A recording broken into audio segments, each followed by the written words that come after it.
La veille de Noël, mon grand-père m'a demandé « Tu as aimé la maison que je t'ai offerte il y a 2 ans ?» J'ai cligné des yeux. Quelle maison? J'ai jamais rien reçu. Papy s'est tourné vers mes parents. Ils ont blêmi d'un coup. Le verre de vin de mon père est resté suspendu en l'air. Les doigts qui tremblaient. « Papy, je crois que tu confonds. Tu m'as jamais offert de maison. » Il a froncé les sourcils, a sorti son téléphone. Ses mains tremblaient en faisant défiler les photos. Une maison jaune dans le vieux quartier. 3 chambres, une véranda tout autour, une grande fenêtre en vitrail. Je l'ai acheté cash et mise à ton nom pour tes 21 ans. Mon cœur s'est arrêté. Je connaissais cette maison. J'y vivais depuis 2 ans et je payais 1200 € par mois à une agence. Parfois, je faisais des doubles journées juste pour payer à temps. Attends, je vis là-bas, mais comme locataire. Les yeux de papy se sont écarquillés. Locataire. Léa, tu possèdes cette maison. J'ai l'acte ici dans ma poche. Il a sorti un gros dossier de son manteau, l'a ouvert sur la table, faisant tomber le sel et glisser le centre de table de maman. Mon nom en noir sur le document officiel, daté d'il y a 2 ans et 3 mois. Je me suis tourné vers mes parents. La vérité m'a frappé comme un train lancé à pleine vitesse.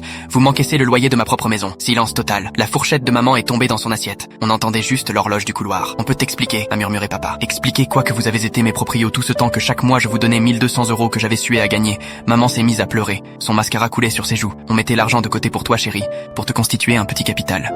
De côté où papa fuyait mon regard. Il fixait sa dinde comme si elle allait lui sauver la vie.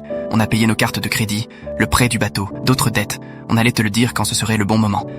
Ma tête tournait. 2 ans à stresser pour le loyer, à bouffer des nouilles instantanées, à rater des soirées et des anniversaires, pendant que vous encaissiez mes chèques sur votre compte perso. Vous m'avez fait choisir entre manger et payer le loyer. Papy serrait les papiers avec des mains tremblantes. 2800 €. C'est exactement ce qu'ils t'ont volé, Léa. Mais on lui a donné un bel endroit où vivre, a tenté mon père. Son endroit a rugi. Papy en se levant. Vous lui avez rien donné. Vous avez tout pris. Je me suis souvenu de toutes ces fois où je les appelais en pleurs, de leurs leçons sur la responsabilité financière. Et papa qui disait, l'argent pousse pas sur les arbres, Léa, alors qu'il récoltait directement sur mon arbre. La caution, ai-je murmuré. Vous m'avez fait payer 2400 € pour emménager dans ma propre maison. Maman a avalé sa salive de travers. Papy m'a regardé avec une tristesse immense. Je voulais t'offrir une base solide pour ta vie. Eux ont payé leurs vacances et leurs jouets. Fais tes valises ce soir. Demain matin, je change toutes les serrures. Et lundi, on appelle mon avocat. Papa s'est levé d'un bond. Tu peux pas nous rayer de sa vie comme ça. Regarde-moi faire, a répondu papy glacial. En sortant avec lui, je me suis retourné une dernière fois. Je vous ai fait confiance pour tout. Leur regard me disait qu'ils savaient exactement ce qu'ils venaient de perdre. Et c'était bien plus que de l'argent, que de